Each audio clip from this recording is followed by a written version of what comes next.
أعوذ بالله من الشيطان الرجيم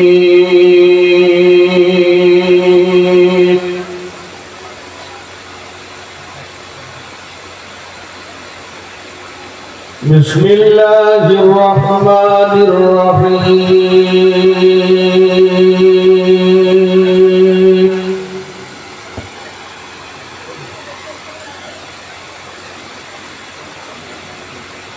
الحمد لله نحمده ونستعينه ونستغفره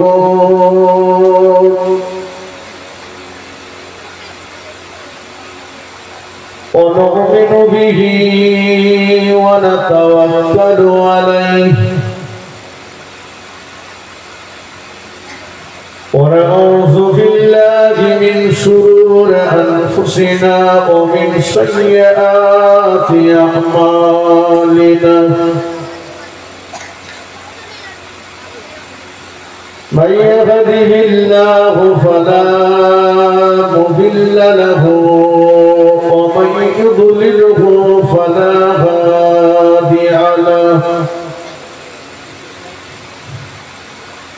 وأشهد أن لا إله إلا الله وحده لا شريك له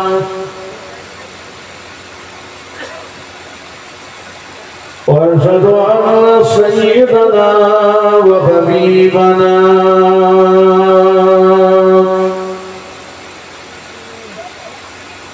ومولانا محمدا عبده ورسوله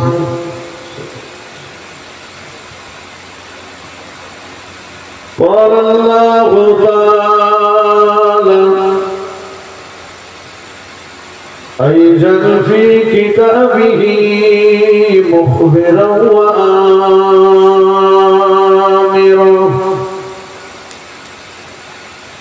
إن الله وملائكته يصلون على النبي يا أيها الذين آمنوا صلوا عليه وسلموا تسليما اللهم صل على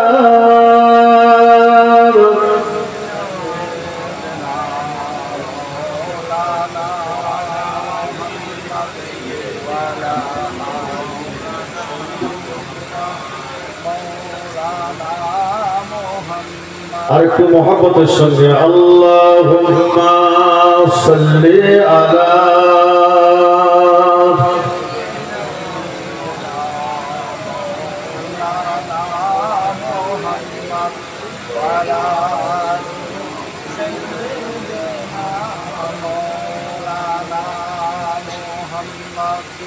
নবীর রওজা শরীফ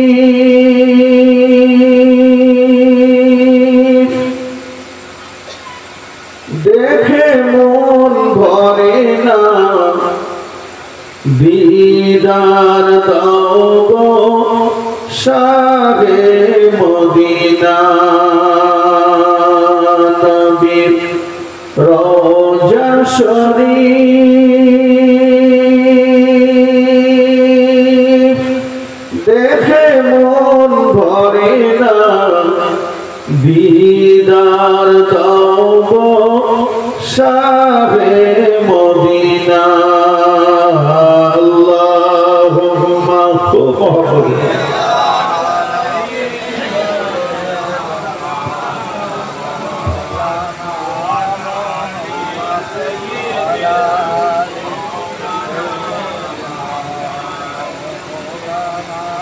আরশের মেহমান করেছেন আল্লাহ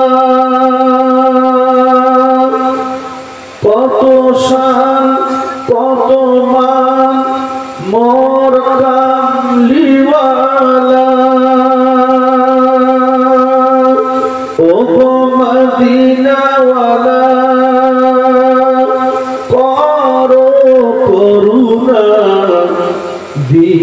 দিদার দাও গো শাহে মদিনা নবীর রওজা শরীফ দেখে মন ভরে না দিদার দাও গো শাহে মদিনা আল্লাহুম্মা সাল্লি আলা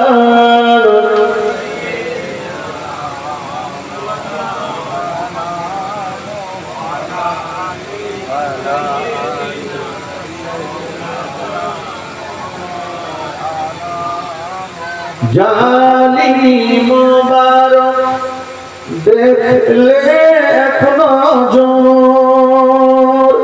নূরেতে ঝলমল করবে ভিতর ও রউফুর রহিম কাছে ডাক দাও না দিদার দাও গো শাহে মদিনা ও গো রউফুর রহিম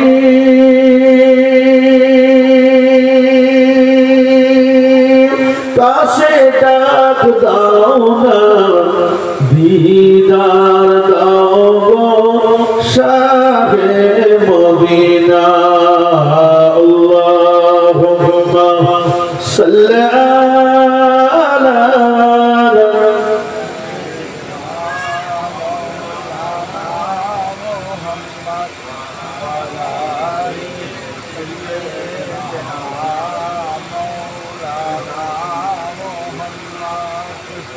نحمده ونصلي على رسوله الكريم أما بعد فأعوذ بالله من الشيطان الرجيم بسم الله الرحمن الرحيم يوم لا ينفع مال ولا بنون إلا من أتى الله بقلب سليم قال رسول الله صلى الله عليه وسلم ألا إن في الجسد مضغة إذا صلحت صلح الجسد كله وإذا فسدت فسد الجسد كله على وحي القلب وقام قال عليه الصلاة والسلام وَلَنَبْلُوَنَّكُمْ بِشَيْءٍ مِّنَ الْخَوْفِ আমি আল্লাহ যাদের পছন্দ করি আল্লাহ যাদের ভালোবাসেন এই আল্লাহর ভালোবাসার বান্দা বান্দীদের আল্লাহ পরীক্ষা করবেন আল্লাহ বলেছেন আমি যাদের পছন্দ করি তাদেরকে বড় বড় ভয়ের মাঝখানে ফেলে দেব আমি আল্লাহ ওদের খাদ্যের কষ্ট দিয়ে খাওয়ার কষ্ট দিয়ে নফসগুলোকে মেরে দেব অনাসিব মিনাল আমওয়াল আমি আল্লাহ ওদের সন্তানগুলোকে কেড়ে নেব ওয়ালানফুসি ওয়াসসামারাত আমি আল্লাহ ওদের ফসলগুলো নষ্ট করে দেব কথাটা তো আমার নয় আল্লাহ বলেছেন আমি পরীক্ষা করব বড় বড় বিপদের মাঝখানে ফেলে দিয়ে ভয়ের মাঝখানে ফেলে দিয়ে আমি আপনি যদি মারা যাব আজকে আমাদের ভাই বিদায় নিয়ে চলে গেছে আমি আপনিও যদি মরে যাব মারা যাব গ্রামে মসজিদে ঘোষণা হয়ে যাবে অমুক ইন্তেকাল করেছে অমুক মারা গিয়েছে সবাই পড়ে নিন ইন্না লিল্লাহি ওয়া ইন্না ইলাইহি রাজিউন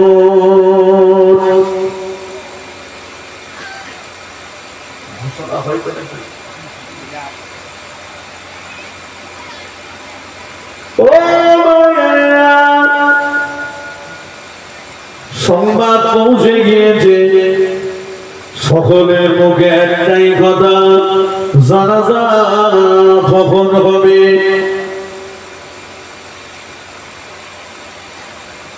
বলবে ও তো আমাদের এত উপকার করতো, এক কাজ করি আমরা ওরে আমরা মাটি দেবো না, দেখে দিন 10 দিন 20 দিন কি 15 দিন বাড়িতে থাক, হবে?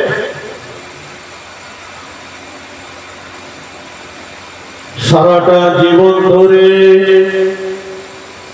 যাদের পরনার কাপড় আমি কিনে দিয়েছিলাম, যাদের গায়ের জামা আমি কিনে দিয়েছিলাম, ওরাই এসে আমার গায়ের জামাটা ভুলে নেবে।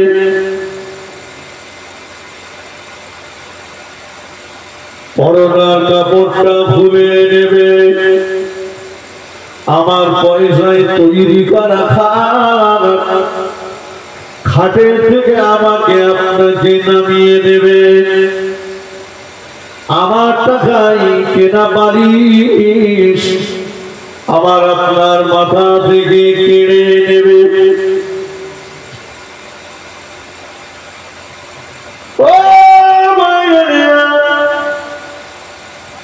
আমার আপনার জীবনের বিদায়ী গোসল, আখিরি গোসলটা দেওয়ার জন্য প্রস্তুত হয়ে যাবে, কিন্তু না, নিজের হাতে করে গোসলখানা বানিয়েছিলাম, পাথর বসিয়েছিলাম, টালি লাগিয়েছিলাম, দামি দামি ট্যাপ লাগিয়েছিলাম, শাওয়ার লাগিয়েছিলাম, গিজার লাগিয়েছিলাম, জীবনের বিদায়ী গোসলটা ওই গোসলখানা ভিতরে করতে দেবে।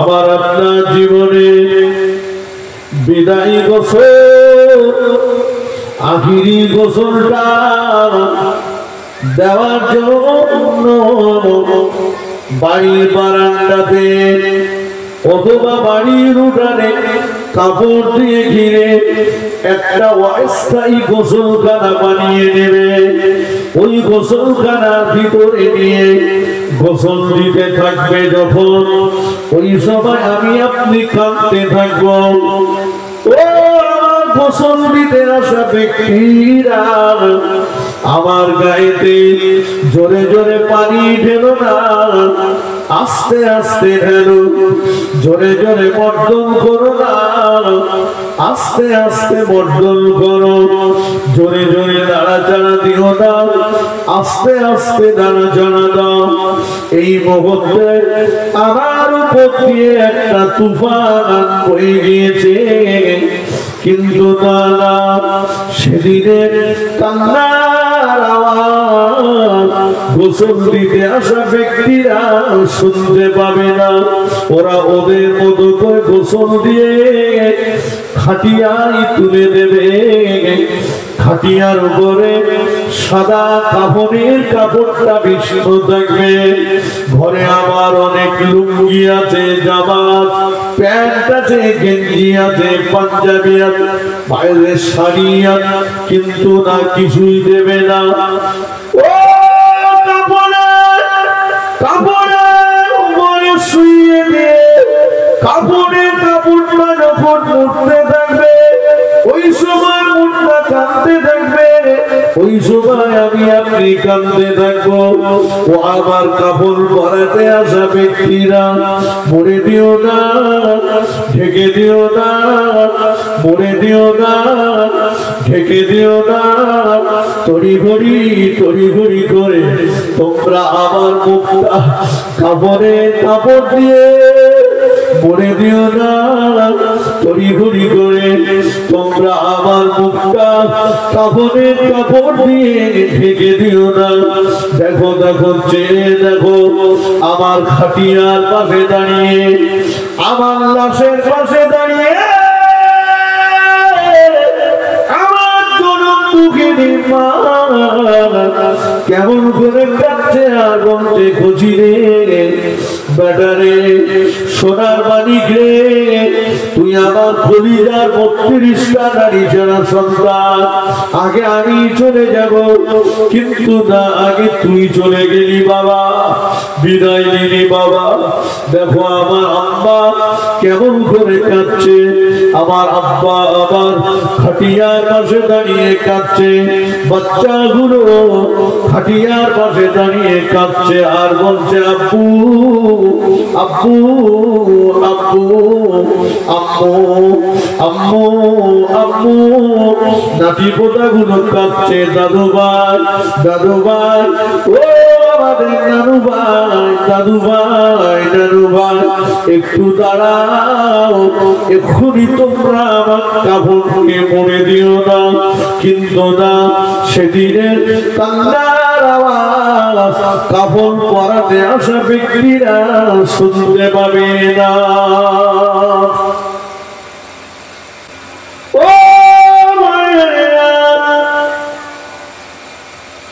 আল্লাহ নবী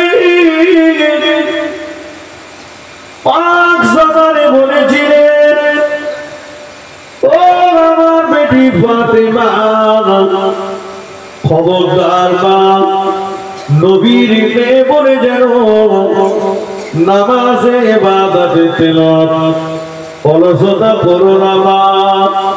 নবীর মেয়ে বলে খবর তোমাকে ছেড়ে দেবে না মা।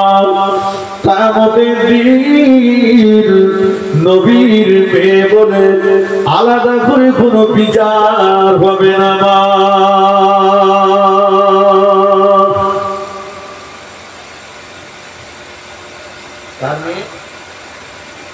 কথা বলেন, আমরা ছাড় পাবো?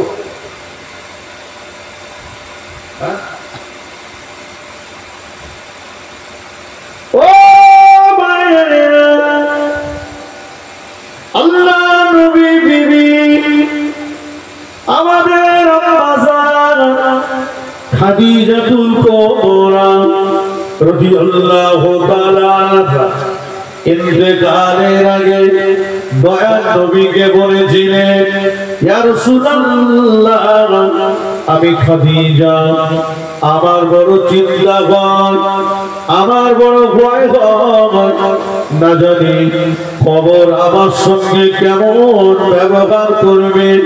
ইয়া রাসূলুল্লাহ, আমার ইন্তেকালের ভয়ে আপনার গায়ে মোবারক জুব্বাটা দিয়ে আমি খাদিজা আমার কাপড় বানিয়ে দেবে।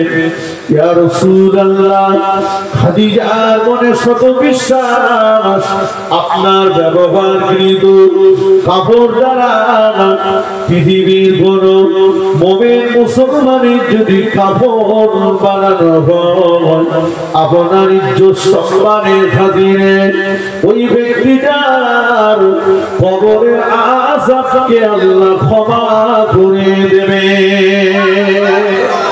জোরে বলতে পারো না?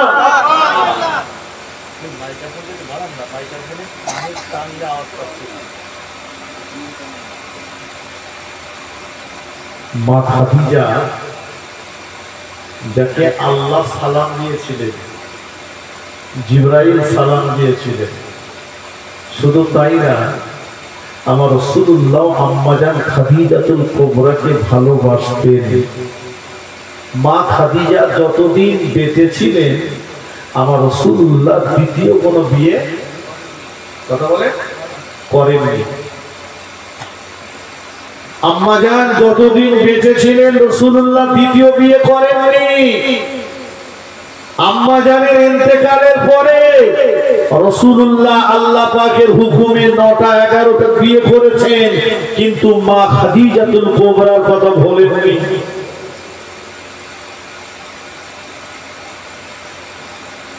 রাসূলুল্লাহর কাছে মাঝে মাঝে গোশত হাদিয়া আসতো, হাদিয়া।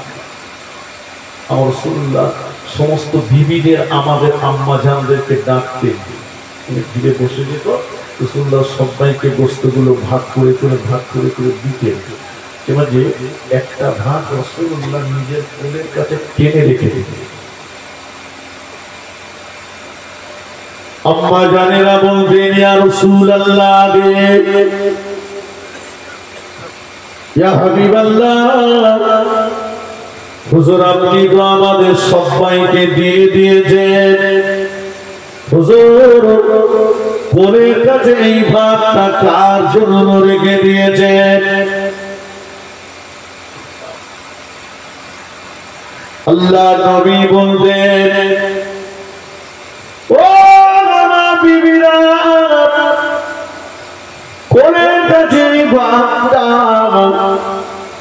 আমি আমার বড় বিবি তোমাদের বড় বুবুজান খাদিজাতুল কুবরা রাদিয়াল্লাহু তাআলা আনহার জন্য রেখে দিয়েছি আম্মা জানেরা বলেন ইয়া রাসূলুল্লাহ 40 বছর আম্মা জান খাদিজাতুল কুবরার বয়স 40 বছর ছিল রাসূলুল্লাহ বয়স 25 বছরে নবী বিয়ে করেছিলেন আম্মা জানেরা বলেন ইয়া রাসূলুল্লাহ হে ইয়া হাবিবাল্লাহ হাফসার মতো বিবিকে আয়েশার মতো কুমারী স্ত্রী পেয়ে আপনি কি আপনার খাদিজার কথাটা বলতে পারেন না দয়ার নবী বলেছিলেন ও আমার বিবিরা তোমরা সবাই এসেছো আমার সুখের সময় খাদিজা আমার এমন একটা দিনের সঙ্গী যে সময় আমার পাশে দাঁড়ানোর মতো খোঁজখবর নেওয়ার মতো খাদিজা ছাড়া আর কেউ ছিল না খাদিজা আমার এমন একটা দিনের বিবি এমন একটা দিনের সঙ্গী যে সময় আমার ঘরে বাইরে আমার দুশ্মন আমার জানের দুশ্মন প্রাণের দুশ্মন বেশি ছিল খাদিজা সেই সময় আমি রাসূলুল্লাহ আমার মাথার উপরে ছায়া করে রেখেছিল ও আমার বিবিরা আল্লাহ আমাকে কাছে আমি রাসূলুল্লাহ দোয়া করি কিয়ামতের ময়দানে যেদিন বাপ বেটাকে ভুলে যাবে বেটা বাপকে ভুলে যাবে মা মেয়েকে ভুলে যাবে মেয়ে মাকে ভুলে যাবে স্বামী স্ত্রীকে ভুলে যাবে স্ত্রী স্বামীকে ভুলে যাবে ওই দিন আমি রাসূলুল্লাহ আমি যেন আমার খাদিজার কথাটা ভুলে না যাই জোরে হবে না একটু মন খুলে হবে না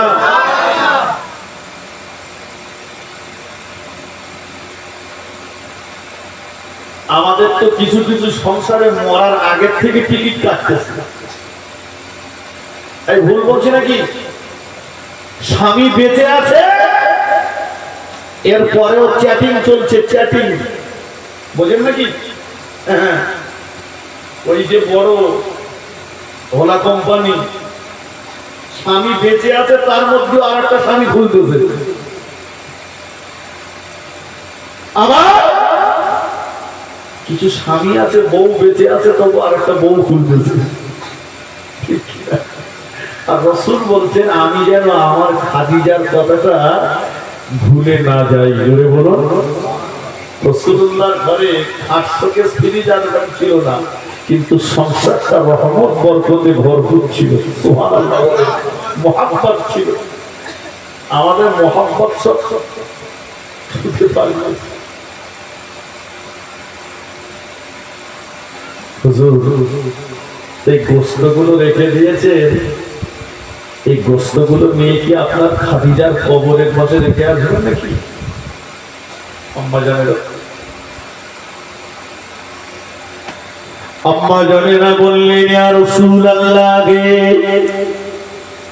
ইয়া হাবিবাল্লাহ হুজুর আপনার প্রথম বিবি আমাদের বড় বুবুজান খাদিজাতুল কুবরা রাদিয়াল্লাহু তাআলা আনহা তিনি তো দুনিয়ার জমিনে বেঁচে নাই তিনি তো ইন্তেকাল করেছেন। ইয়া রাসূলুল্লাহ,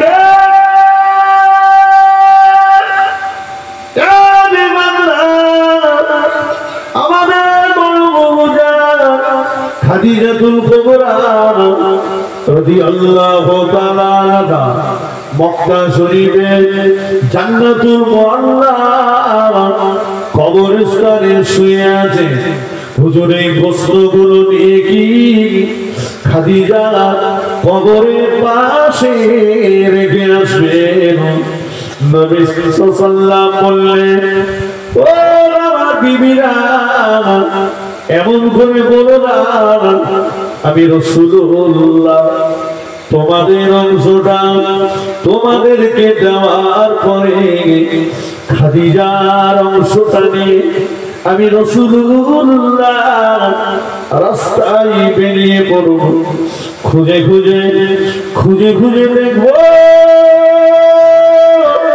খাদিজার কোন বান্ধবীর সঙ্গে দেখা করতে পারি কিনা। খুঁজে খুঁজে আমি আমার খাদিজার কোন বান্ধবীর সঙ্গে দেখা করব। খাদিজার বান্ধবীকে এই বস্তুগুলো দেব আর বলবো, তুমি আমার খাদিজার বান্ধবী, তুমি আমার খাদিজাকে বড় মোহাব্বত করতে, আমার খাদিজাও তোমাকে বড় মোহাব্বত করত। আমার খাদিজা যখন আমার জীবন সঙ্গিনী ছিল, সেই সময় মক্কার জমিনে আমার দুশমন বেশি ছিল, শত্রু আমার বেশি ছিল। তখন এত বেশি বেশি কেউ আমাকে হাদিয়া দিত না। আজকে আমি খাদিজার ভাগের বস্তুটা তোমার কাছে নিয়ে এসেছি, এই দাও, এগুলো তুমি রান্না করে খাবে। খাদিজার জন্য একটু দোয়া করবে। আমার মনে শত বিশ্বাস তুমি খুশি হলে আমার খাদিজাও খবরে খুশি হয়ে যাবে। বলে আর একটু মন খুলে বলে তকবীর, নারে তকবীর। আজ জোরে বলেন নারে তকবীর, নারে তকবীর।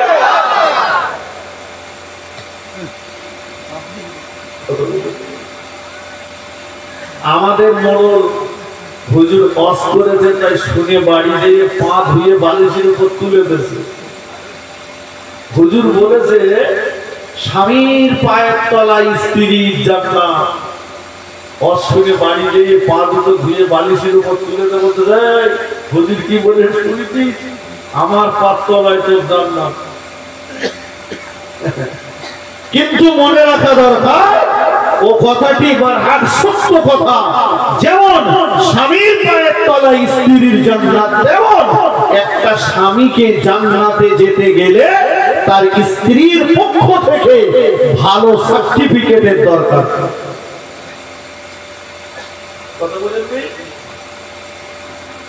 স্ত্রীর পক্ষ থেকে ভালো সার্টিফিকেটের দরকার। রাসূলুল্লাহ বলেছেন ওই ব্যক্তি ভালো যে তার স্ত্রীর কাছে ভালো। আমি রাসূলুল্লাহ, আমি আমার স্ত্রীদের কাছে ভালো। বলুন একটু মন খুলে। বাড়ি ঝামেলা আছে নাকি?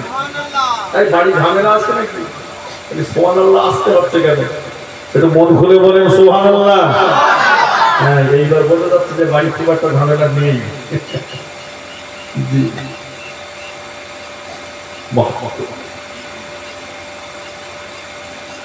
আমার রাসূলুল্লাহ কখনো কাউকে বলে কাউকে পিঠে করেছেন না, করেননি। দুটো বিয়ে করেছেন কেউ কেউ, কিন্তু একটাকে মেরে ফেলাক করতেছে আর একটাকে ফেলাকে রেখেছে। ছোট হুজুর কেবলা বিয়ে করেছেন, একটা বিবির শাড়ি কিনেছে 100 টাকা, আর একটা বিবির শাড়ি কিনেছে 120 টাকা। 100 টাকার শাড়ির আঁচলে ছোট হুজুর কেবলা 20 টাকা বেঁধে দিয়েছে। জোরে বলুন সুবহানাল্লাহ। চলো চলো, আমার বক্তব্য হলো রাসূল পাক সাল্লাল্লাহু যাকে এত ভালোবাসতেন সেই মা খাদিজাতুল কুবরা রাদিয়াল্লাহু আনহা, তিনিও কবরের কথাটা চিন্তা করছেন। আমাদের দরকার। আল্লাহ পাক কোরআন শরীফের ভিতরে জানিয়ে দিলেন, ইয়াউমা লা ইয়ানফাউ মালুন ওয়ালা বানুন, কিয়ামতের কঠিন মুসিবতের সময় কোন মানুষের সম্পদ এবং সন্তান আমি আল্লাহ আমার কাছ থেকে তাকে রেহাই করাতে পারবে না।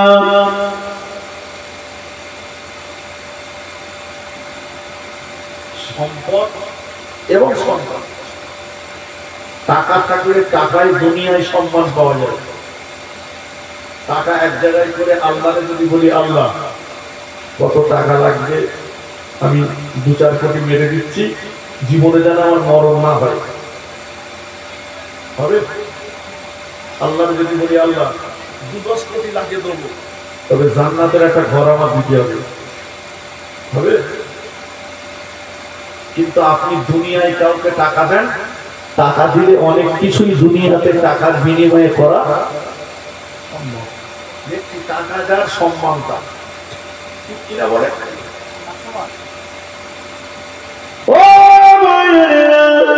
এই জামানায় টাকা থাকলে পরে টাকার বিনিময়ে সম্মানের চেয়ার পাওয়া যায়।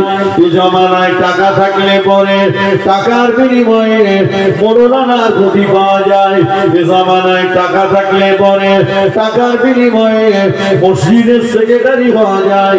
এই জামানায় টাকা থাকলে পরে টাকার বিনিময়ে মাদ্রাসার সেক্রেটারি পাওয়া যায়।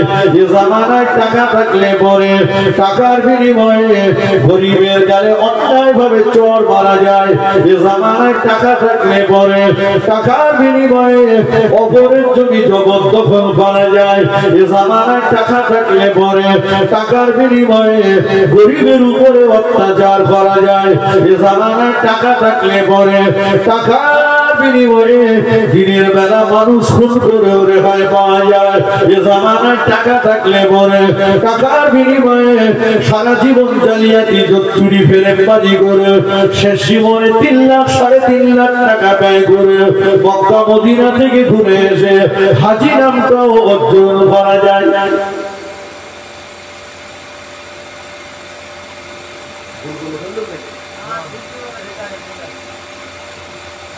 টাকা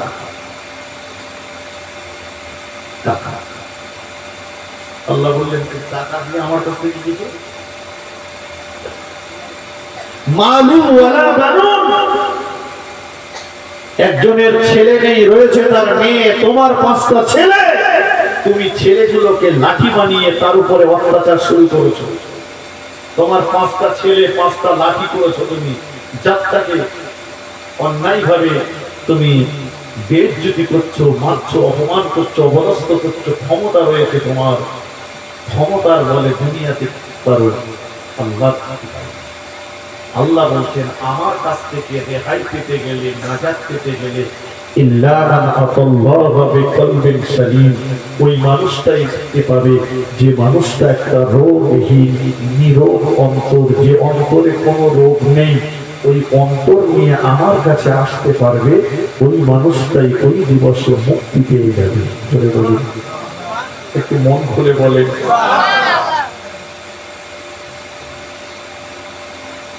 আল্লাহ নবী বললেন, সাহাবীরা, ও সাহাবীরা, দেখলে তোমার যত সুন্দর তুমি পাও না কেন, পৃথিবীর মানুষ তোমার রূপ দেখে তোমাকে প্রেম করতে পারে। পৃথিবীর মানুষেরা তোমার রূপ দেখে মুগ্ধ হতে পারে।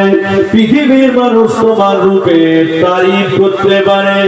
আমি আল্লাহ নবী বলছি, তোমার রূপ দেখে, চেহারা দেখে দুনিয়ার মানুষ তারিফ করলে ও তোমার ওই মানব দেহের ভিতরে একটা গোস্তের টুকরা আছে। ওই গোস্তের টুকরাটা যদি না পাক হয়ে যায়, গোস্তের টুকরাটা যদি দুর্গন্ধ হয়ে যায়, পচে যায়, পৃথিবীর মানুষ তোমায় তারিফ করলেও আল্লাহ পাকের দরবারে তোমার কোনো মূল্য নাই। আল্লাহ নবী বললেন, ও আমার সাহাবীরা, দেখলে তোমার যত খারাপ তুমি হও না কেন, হও না তুমি হাফশিক্ষিত দাস বেলালের মতো, তোমার চেহারা দেখে দুনিয়ার মানুষ মুখ ঘুরিয়ে নিতে পারে। তোমার মানব দেহের ভিতরে গোশতের টুকরা আছে, ওটা যদি পাক থাকে, পবিত্র থাকে, পৃথিবীর মানুষ তোমায় দেখে থুথু ফেললেও আল্লাহ পাকের দরবারে তুমি হলে সর্বাপেক্ষা ভালো মানুষ।